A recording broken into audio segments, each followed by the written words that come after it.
Et pour nous donner plus d'éclaircissements, nous avons le plaisir d'avoir en ligne M. Youssef Abdelkader, journaliste. Monsieur Youssef Abdelkader, bonjour et bienvenue avec nous. Oui, bonjour madame, merci. Merci beaucoup. Docteur Youssef Abdelkader, la première phase s'est déroulée, celle concernant l'élection des Égyptiens à l'étranger tout au long de 2 journées. Comment peut-on évaluer le déroulement de ces 2 journées? En fait, le déroulement des votes à l'étranger, c'était défini par une organisation exemplaire et une participation remarquablement. Parce qu'on voit ici l'ambassade et les consulats, on est sur l'accueil des lecteurs dans les conditions ordonnées, avec un coordonnement logistique et technique efficace. C'est là qui est tout mené, il y a une autre vue de préparation et une sens d'avoir un civique fort. Permis l'Égyptien d'aller à l'étranger pour voter facilement. Dans quelle mesure la participation des Égyptiens expatriés affecte positivement ou peut-être négativement, au cas où il n'y aurait pas suffisamment d'affluence, le processus électoral? On voit maintenant que de toute façon, pour tous les Égyptiens à l'étranger, pour faire plusieurs jours et pour faire plusieurs phases de cette élection, et ça donne des facilités, bien sûr, pour pour toutes les organisations de cette vote, et aussi ça moyen les membres d'attendre.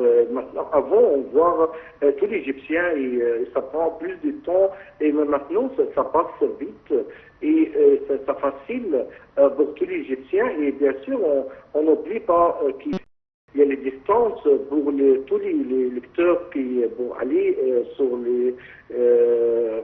les places spéciales à l'ambassade ou à consulat, et ça va prendre le temps des voyages, mais c'est pour ça on espère que dans l'avenir ça va tout changer digitalement, et ça va faciliter les participants de les votes, et ça va donner plus de chances de participer pour tout le monde et dans cet droit démocratique. Il y a eu évidemment une équipe technique, de soutien technique de la part de l'autorité nationale des élections. Les ambassades ont fourni évidemment tout le soutien nécessaire, et les autorités des pays respectifs.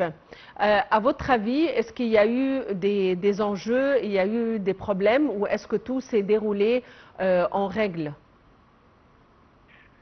Si on voit maintenant cette collaboration entre toutes les organisations de vote, et surtout avec l'autorité nationale et avec les ministres des Affaires étrangères, ça donne plus de bien organisé, de transparence et de crédibilité du processus électoral.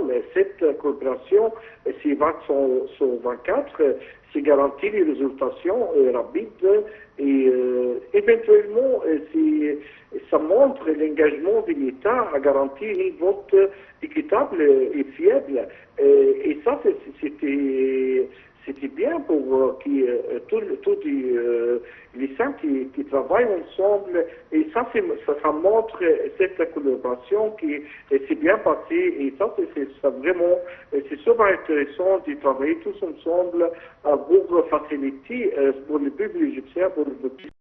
Ça montre comment les gens égyptiens qui travaillent tous ensemble pour passer cette procédure et donner un bon exemple pour tous les autres pays, comme on voit les pays africains. Ils ont besoin aussi de voir cette expérience de l'Égypte. Monsieur Youssef Abdelkader, vous êtes journaliste. Merci pour votre présence avec nous.